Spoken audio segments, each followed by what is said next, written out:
നമസ്കാരം സുഹൃത്തുക്കളെ. മലയാളികൾക്ക് ഒരു പിടി മികച്ച സിനിമകൾ സമ്മാനിച്ച സംവിധായകനാണ് സിബി മലയിൽ. മഞ്ഞിൽ വിരിഞ്ഞ പൂക്കളുടെ അസിസ്റ്റന്റ് ഡയറക്ടറായി സിനിമാ മേഖലയിലേക്ക് കടന്നുവന്ന സിബി 1985 മുത്താരം കുന്നു പിയോ എന്ന സിനിമയിലൂടെ സ്വതന്ത്ര സംവിധായകനായി. പിന്നീട് 37 വർഷത്തിനിടയിൽ എന്നും ഓർത്തിരിക്കുന്ന നിരവധി സിനിമകൾ പ്രേക്ഷകർക്ക് സമ്മാനിക്കുകയും നിരവധി അവാർഡുകൾ നേടുകയും ചെയ്തു. ഇന്ത്യൻ എക്സ്പ്രസിന് നൽകിയ അഭിമുഖത്തിൽ മോഹൻലാലിന്റെ മമ്മൂട്ടിയുടെയും ഇത്രയും നീണ്ട കാലം സിനിമാ മേഖലയിൽ നിറഞ്ഞു നിൽക്കുന്നതിന്റെ കാരണം വ്യക്തമാക്കി.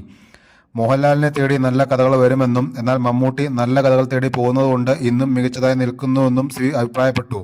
മോഹൻലാലിന്റെയും മമ്മൂട്ടിയുടെയും ഇത്രയും കാലം സിനിമയിൽ നിറഞ്ഞു നിൽക്കുന്നതിന്റെ കാരണം എന്താണെന്ന ചോദ്യത്തിന് സിബിയുടെ മറുപടി ഇങ്ങനെ: അവരുടെ ഡെഡിക്കേഷൻ തന്നെയാണ് ഇതിന്റെ പ്രധാന കാരണം. സിനിമയല്ലാതെ മറ്റൊന്നും അവർക്കില്ല. മോഹൻലാലിനെ സംബന്ധിച്ച് എല്ലാം നാച്ചുറലായി വരും. പക്ഷെ അതിനുവേണ്ടി ഭയങ്കര സ്ട്രെയിൻ എടുക്കുന്ന ആളല്ല മോഹൻലാൽ. അയാൾക്ക് അതൊക്കെ വളരെ ഈസിയായി ചെയ്യാൻ പറ്റുന്നുണ്ട്. അതിനർത്ഥം മമ്മൂട്ടിക്ക് ഈസിയായി ചെയ്യാൻ പറ്റുന്നില്ല എന്നല്ല. പുതിയതായി എന്ത് ചെയ്യാമെന്നാണ് മമ്മൂട്ടി ചിന്തിക്കുന്നത്.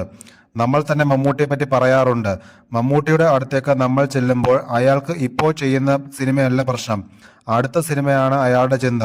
പുള്ളിയെ സംബന്ധിച്ച് ഇപ്പോൾ ചെയ്യുന്ന സിനിമ ഏറ്റെടുത്തോടുകൂടി കഴിഞ്ഞു. ആ സിനിമയുടെ ഷൂട്ട് നടന്നുകൊണ്ടിരിക്കുകയാണെങ്കിൽ പോലും അയാൾ ചിന്തിക്കുന്നത് അടുത്തത് ഏത് കഥാപാത്രമാണ്, അതെങ്ങനെ ചെയ്യാമെന്നാണ്. പണ്ട് തൊട്ടേ അങ്ങനെയാണ് അയാൾ. എനിക്ക് വേണ്ട സിനിമകൾ ഞാൻ അങ്ങോട്ട് ചെന്ന് ചോദിച്ചു വാങ്ങുകയാണെന്നാണ് അയാൾ പറയുന്നത്. നമ്മളെയൊക്കെ പലപ്പോഴും അപ്രോച്ച് ചെയ്യാറുണ്ട്. ഏറ്റവും പുതിയ ആൾക്കാരെ കൊണ്ടുവരുന്നു, പുതിയ കഥകൾ കേൾക്കുന്നു. എവിടെ നിന്നാണ് നല്ല കഥകൾ കിട്ടുന്നതെന്ന് നോക്കി നടക്കുകയാണ് മമ്മൂട്ടി. കിട്ടിയാൽ അപ്പോൾ തന്നെ അയാൾ പൊക്കുകയും ചെയ്യും. ലാൽ അങ്ങനെ അന്വേഷിച്ച് നടക്കാറില്ല. ലാലിലേക്ക് എത്തുന്ന കഥകളിൽ നല്ലത് അയാൾ തിരഞ്ഞെടുക്കും.